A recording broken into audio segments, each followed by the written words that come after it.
as we are covering the many gems that Imam Ghazali has left for us, rahimahullah ta'ala, in the month of Ramadan, it will be especially beneficial if we cover Imam Ghazali's discussion on gluttony, this desire for excessive eating.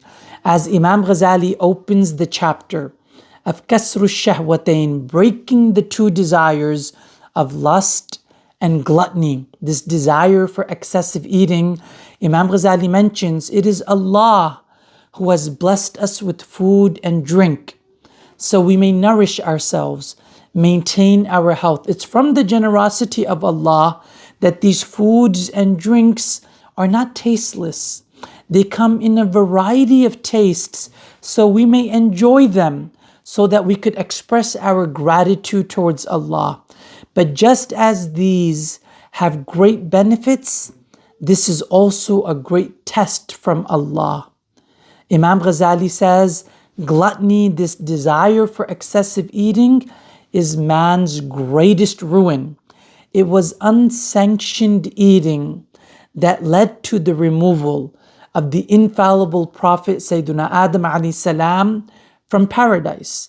Imam Ghazali says this excessive desire for lust and for eating, it is this that leads to this craze of people to try to accumulate status and wealth, because it's through the accumulation of social prestige, through wealth, that a person can monopolize foods, drinks, desires, and this is what leads to unhealthy competition, envy between people. It develops hatred amongst fellow human beings and a whole variety, consequentially, a whole variety of social ills.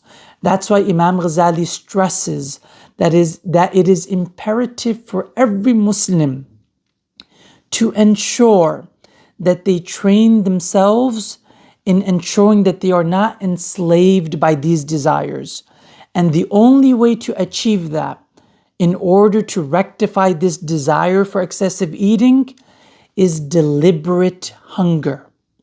This hunger is not to torture ourselves. This hunger is not to deprive the body of what it needs, but rather this deliberate hunger is to ensure that we are not enslaved to these desires, and so we could become closer to Allah. Because when these desires are left unchecked, they become a great distraction.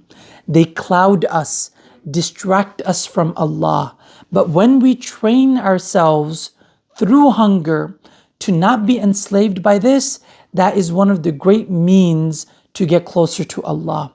This deliberate hunger is purely for the sake of Allah, to become closer to Allah. Everything in moderation. Eat, but have healthy moments in the week that you experience hunger.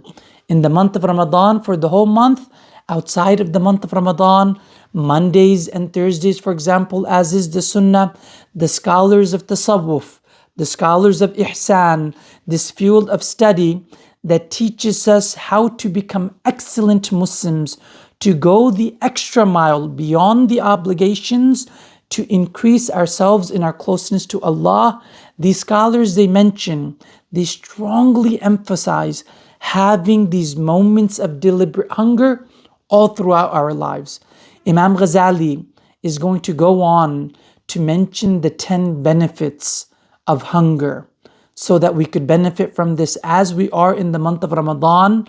Let's once again remember, this is a month of fasting for the sake of Allah, to latch ourselves off of our addictions to eat so that we could become closer to Allah.